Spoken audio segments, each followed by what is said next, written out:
So what exactly the situation theory? Situation theory is acting or you know um, demonstrating your leadership basis the situation that you are into. So not every time can you be democratic, not every time can you be participative. At times you need to be authoritative. At times you because you have the better understanding, you have the larger picture in front of you, which of course not everybody in the team would have. Hello, and welcome to the Season 2, Episode 3 of Point of View, a series of leadership discussions by amazing workplaces. We sincerely believe that no workplace can become amazing without the people who lead and show the way, and who relentlessly work on the various aspects of creating happy and productive workplaces. They are the real leaders, not just in title, but in the true sense of the word. Through Point of View series, I'm getting into a discussion with these leaders from various organizations spread across India as well as across borders. The idea is to get into conversation with them, to get them to share their views about the various aspects that make organizations really amazing. The purpose is to understand what drives leaders to their own workplaces so that we can delve deeper into the corporate philosophy and share with you path breaking ideas. Ideas that come straight from people who have gone ahead and changed their workplace to make them better, more inviting, and extremely thriving for their own people. Our guest on the show today is a veteran who is an expert in digital supply chain management and has donned multiple roles over the past 22 plus years in India's top automobile manufacturing companies such as Mahindra and Mahindra and Tata Motors Limited. He's a high performing management executive with expertise in building and modeling digital and connected ecosystems, optimizing organizational processes, creating measurement systems, and provisioning infrastructure to maximize business results in different business functions. Let me present to you Dr. Sameer Yerpure, Deputy General Manager, Corporate IT at Tata Motors. Dr. Sameer is a skilled strategist who is capable of transforming strategic plans into workable solutions and benchmarks performance against operational targets. He is an executive with extensive scope of responsibility, proven success, and track record of delivering optimal results in high growth environments through initiatives that exceed operational performance targets and yield measurable business outcomes. His core focus areas include implementation of digital and connected technologies, supply chain management, and customer relationship management. Dr. Sameer holds a doctorate in Internet of Things, augmented supply chain management, master's degree in operations, and engineering degree in mechanical. He is an alumni from IIM Ahmedabad, completing his specialization in IT strategy management and customer relations management. So let's welcome Dr. Sameer Yerpure, Deputy General Manager Corporate IT at Tata Motors, and speak to him about the deeper aspects of leadership and the importance of high performing teams and organizations. Hello, Dr. Sameer. Welcome to Point of View. It is indeed a great pleasure to have you on our show today.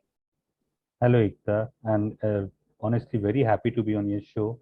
And I kind of heard the complete introduction, and very glad about the research that you've done about me. Thanks a lot. Thank you so much, Dr. Sameer. It's a pleasure, and it's always good to know more and more about our guests so that, when we are discussing with them, when we are talking to them, we ensure that, we bring up the right subjects uh, according to their, knowledge field. And so that our audience are able to, grasp and gather maximum benefit out of it. Yeah. Thank you so much once again for being here. Yeah, glad to be here with you. Dr. Sameer, it's a pleasure to have you, and knowing that you have spent more than 20 years in an organization, like Tata's, which is one of the best organizations in India. I'm sure there's a lot to learn from you today. So, Dr. Sameer, you have had a vast experience, right from a supply chain expert to being an IT professional with proven track record. You're a person with multiple skills, managing digital transformation, strategic planning, project management, besides also earning several professional as well as academic accolades and a copyright in your name. In fact, the national award that you have won for the project on warehouse uh, speaks volumes about your team management skills. So tell me, Dr. Sameer, in this journey, what has been your biggest learning? And if you were to retrospect your own journey and learnings, would you like to change something and what? Well, thanks, Ekta, for your kind words. And really, it's been a warm kind of experience since the time you started speaking. Well, so I had the good fortune of working with really amazing brands who kind of, take care of employees and in terms of, their well-being as well as their safety and security. Not just that, but I have worked with some incredible leaders who have taught me and equally amazing teams. What I believe in is that every interaction that you have with your team, with the leaders, it leaves an impression on you, right? It leaves an impression on you which takes you further in your journey. Well, so when I talk of experience, and if I were to kind of, sum it up like a mantra when we talk about, so I have gathered that, you should not fear from your failures or rejections, right? And that's the mantra for success, right? I kind of always believe in like there's always a third way, and it is never a combination of the first and second, right? That's the kind of alternatives that you have. I recently read somewhere and a very interesting fact.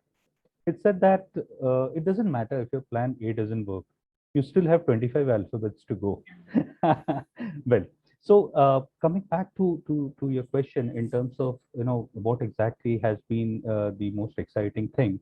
So let me tell you. I mean, this is a pretty unique thing where you mentioned me being a supply chain expert, and on the other hand, changing my hat towards being an IT professional. So I have been on both sides of the table, and that has really been so very exciting, and the empathy that it builds because you know both these sides, right? And that's the kind of experience which is, I would say, uh, worthy to make you a better person, worthy to make you a much informed individual.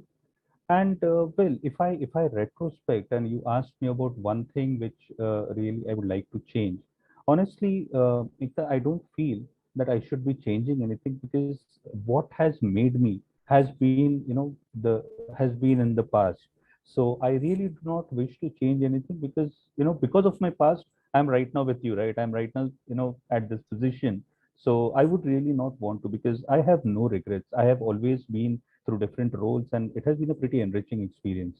So honestly, nothing to change, but yeah, looking forward to some exciting things still. Great. Thank you so much, Dr. Sameer. In fact, you saying that you don't want to change anything, it shows that there have been a lot of learnings for you, and that is what has made you today the person you are, right? Absolutely. So that's what I said, right? When you talk of being on the both sides of the table, you get to learn on either sides, right? You learn that empathy, you learn that experience which you gain on both sides of the table. So that's where I think I do not really have any regrets. Thank you, Dr. Sameer. So, Dr. Sameer, we just spoke about, your national award-winning project on warehouse management, where the team role is, very prominent. Now, tell us one thing. In your own journey, teams have played a very prominent role.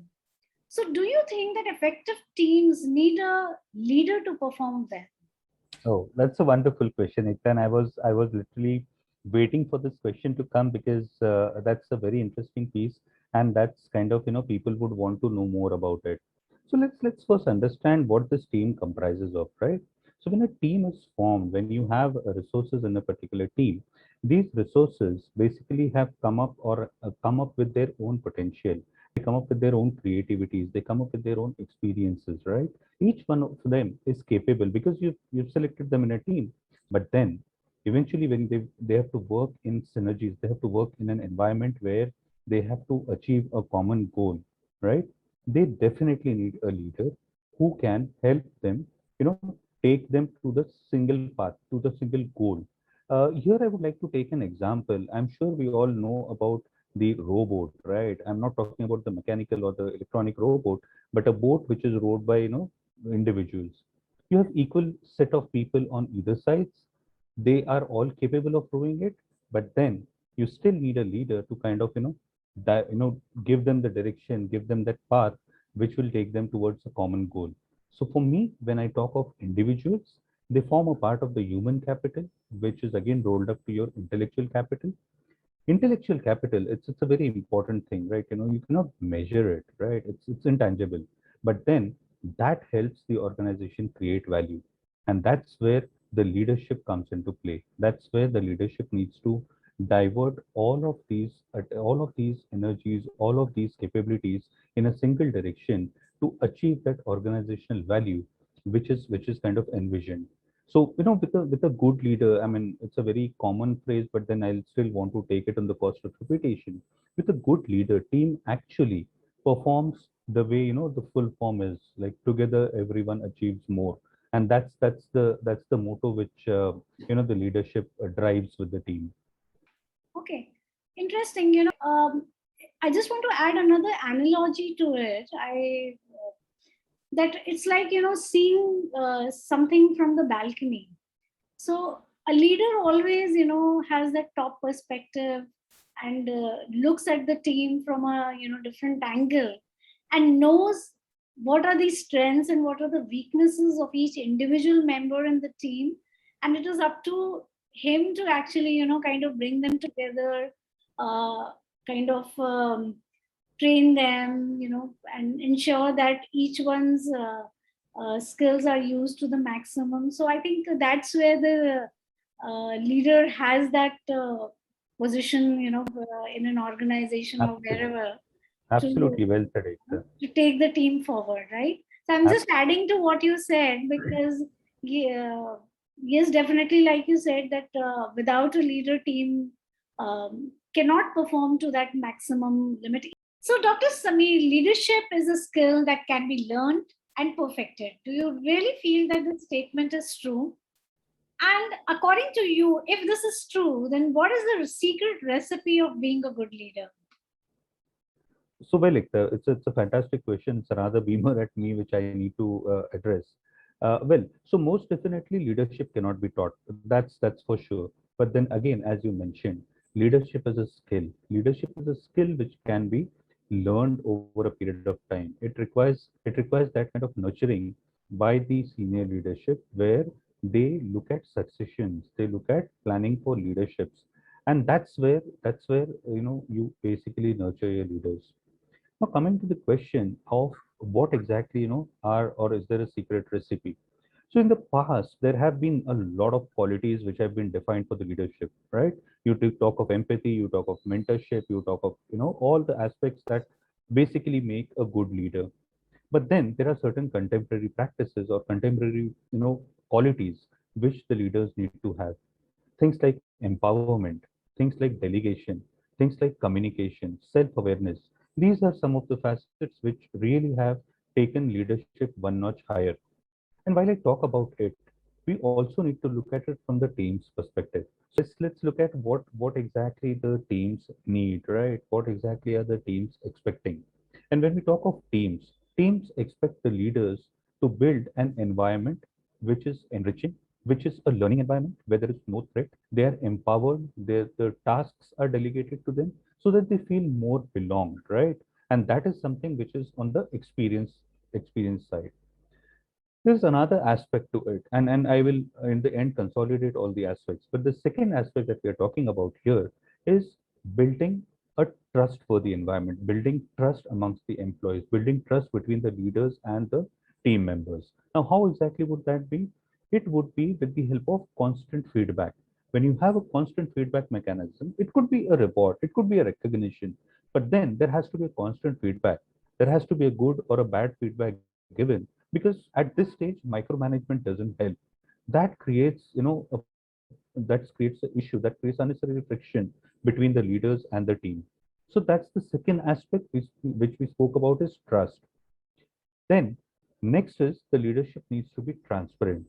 The leaders need to give that bigger picture. The leaders need to show the definitive path to the teams, such that there is a transparent exchange of the leaders' thoughts, of the leadership thoughts of what exactly the company wishes to achieve. And that's where I wanted to consolidate what exactly is the the team expecting from the leader. They expect primarily three things: trust, transparency, and experience. And these are some very important facets which need to be looked at from a good leader's perspective. So when I'm really talking about, and if you ask me, in my mind, teams really look up to their leaders. They look up for these three aspects: trust, transparency, and experience. So that's the kind of mantra which I have followed, and the result is in front of you. Thank you, Dr. Sameer, for adding so many valuable points to this question of whether leadership is a skill and can be taught, and is there any recipe actually for becoming a good leader. Tell me, Dr. Sameer, with people management becoming mostly remote nowadays, like we are all working from most of us are working from home, and very soon there may be hybrid models which may be introduced in the company. So how do you think leadership styles have changed during the pandemic, and what are some of the things that leaders need to change or learn to remain effective and productive in the times to come? Um, Ekta, very honestly, this is a very interesting question, because that's the need of the hour. It makes our discussion more relevant. And in terms of when we talk about remote working, so let me tell you, it wasn't new, right? It wasn't new. The IT industry was already practicing it so far.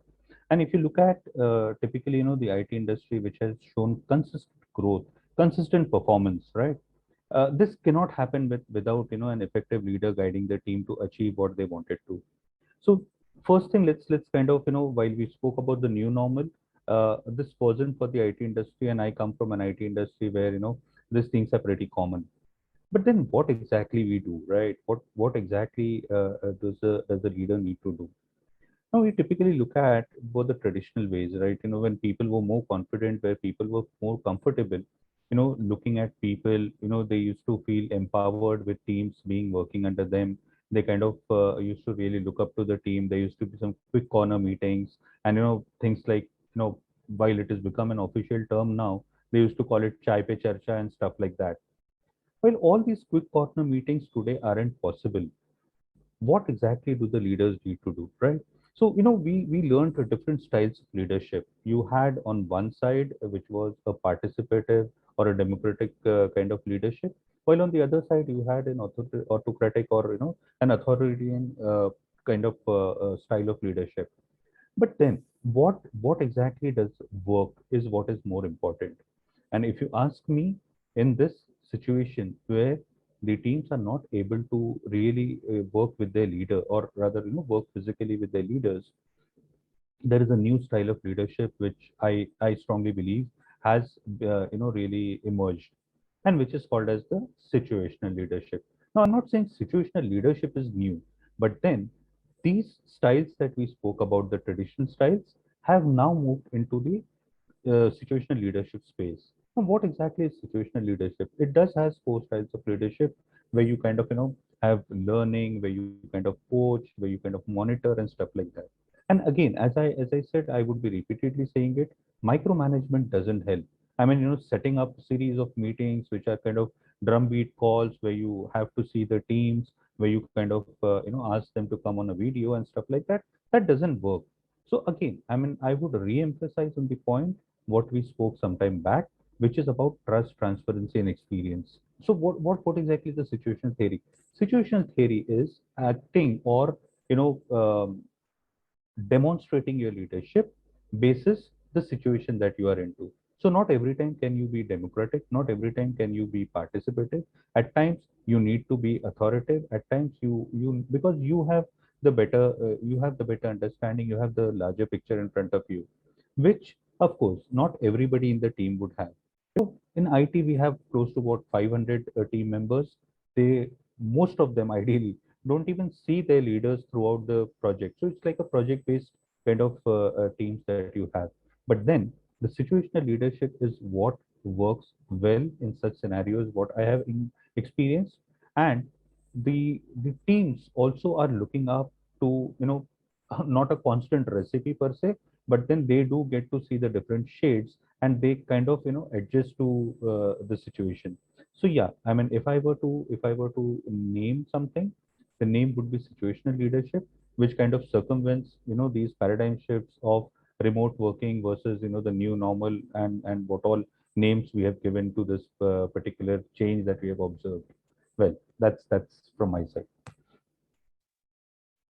Thank you so much, Dr. Sameer, for throwing light on this important subject, because we are all discussing about this, how are going to things happen. And I mean, this sudden change management that happened, I think most organizations have steered through it. Yeah.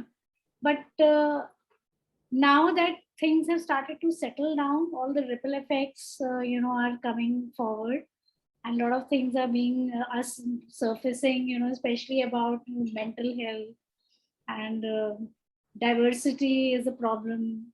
uh, Culture has suddenly become a big question mark. How do we kind of retain the culture of the organization while people are working remotely, and so on and so forth. I think a lot of things have started coming up, and I'm sure a lot of discussions, these discussions will continue to happen, um, apart from the discussion that we are having today. No, absolutely. You actually brought up a pretty important point of cultures, and that's where the situational leadership comes into play, right? So that's where I was talking about. You can't be democratic every time. You can't be participative every time. At times, you need to be authoritative, because that's what I said. Like, the leader needs to row the boat in the right direction, while each of the team members are capable, are creative, have that particular experience, which needs to be diverted in the right direction. So, well, I mean, you brought up some very important points. I think that all kind of sums up the whole discussion about remote working, so to Remote say. working, right? I know. Okay, Dr. Sameer. So while we are still on the subject of leadership, and we have been using these phrases, team managers and leaders, very frequently in this conversation. My next question to you is, team member, manager, and leader, what is it that distinguishes these three, and what is it that leaders do differently which sets them apart? So, Ika, that's a very interesting question, and I'm on the posture of repetition saying that it's interesting because these are really the ones which corporates would want to know, the viewers would want to know in terms of what exactly is a team member, manager, and a leader. Well, so let's get the easier part out first. The team members. Now, team members are people who are having diverse skill sets. We just sometime back spoke about diversity. So these diverse skill set come together, right? Become a cohesive team, become a cohesive team, and eventually collaborate to kind of deliver the business objective, which is envisioned. And that's kind of the classical definition of the team. Now, these team members are to be, they have to be guided, they have to be mentored to a particular direction or in a particular direction, which is what the organization wants the team to perform. And that's kind of, we have moved out from the classical definition of the team. So now that we've understood what a team member is, let's understand and really address the elephant in the room, right? So when we're talking of managers versus leaders, and this differentiation, unfortunately, is not understood by most of the corporates, and that's where these two terms are used interchangeably, which definitely is a wrong practice. Now, when I talk of managers, right, what are managers hired for? Managers are hired by the organizations to perform certain tasks of the organization. which include, you can have strategic planning, you can execution, you talk of monitoring, you talk of, things like monitoring the team, so on and so forth. But then, not all managers, unfortunately, are leaders. Leaders have certain different qualities, and which we can very well distinguish with the help of some parameters. Let's look at some of the parameters and try and understand the difference. So when I'm talking about a manager, right, and the parameter could be value, right? In case of value, the manager is actually controlling the value. He is monitoring, he's controlling the value. But when you talk of leaders, right, leaders are the people who are generating value for the organization, for the team, for the customers. And that's what, kind of separates them. When I talk of team, managers basically have subordinates. Managers basically have subordinates. But when you talk of leaders, leaders have followers. And which is pretty obvious, right? We have great leaders whom we know in the past. There have been followers, there are disciples who kind of follow these leaders, who want to take the same path. And that's kind of the path breaking or the separating link between the managers and the leaders. Let's think about from the way they operate, right? So managers basically create a circle of control, right? They kind of have a circle of control. But when you talk of leaders, they create a circle of influence, and that's what separates them from the managers. There's a very very fantastic measure for it. There's an incredible way to measure this leadership aspect. When you talk of circle of influence, the number of people coming to this leader for advice who are not in his hierarchy or in his team actually determines the quality of that leader, of how good he is, how good is his influence, how good is he as a leader. That's the very simple parameter. That's the simplest of the term, which I can tell you how you can measure a good leader. Okay, thank you, Dr. Sameer. So that makes me a little curious to understand. Can managers have leadership qualities and in the future train themselves and develop themselves into good leaders? So, Bill, again, I would call it like a follow-up question, but it's kind of leading to another paradigm shift that you spoke about, whether managers can become leaders. Right. Most definitely, leadership cannot be taught. Right. Most definitely, leadership cannot be taught. But when you talk about whether leadership is a skill, yes, it can be nurtured, yes. So these managers who have been hired by the organization to perform certain specific tasks, right? So when you talk about a manager being hired, you say that, well, there is a designation which a person gets, and he becomes a manager who gets a team, who is supposed to, get certain tasks performed by the team.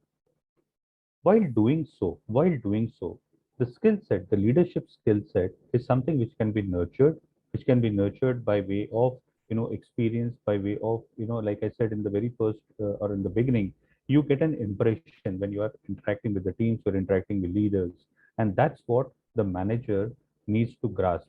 That's where his skills, his leadership skills will get nurtured. And that's what will transform him from a manager to a leader. So yes, he can be converted, but as I said, unfortunately, not all managers become leaders, and there are certain leadership qualities which the teams look up for to create that circle of influence where really the followers kind of follow the leaders.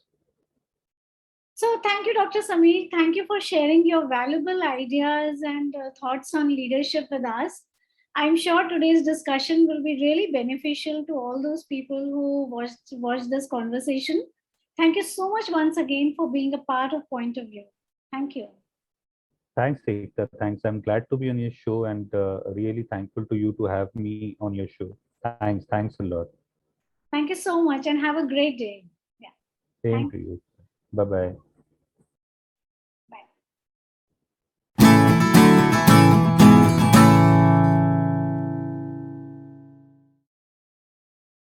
Subscribe to our channel for latest updates on leadership interviews, webinars and educative videos related to human resources, learning and development, culture, employee engagement, and many more.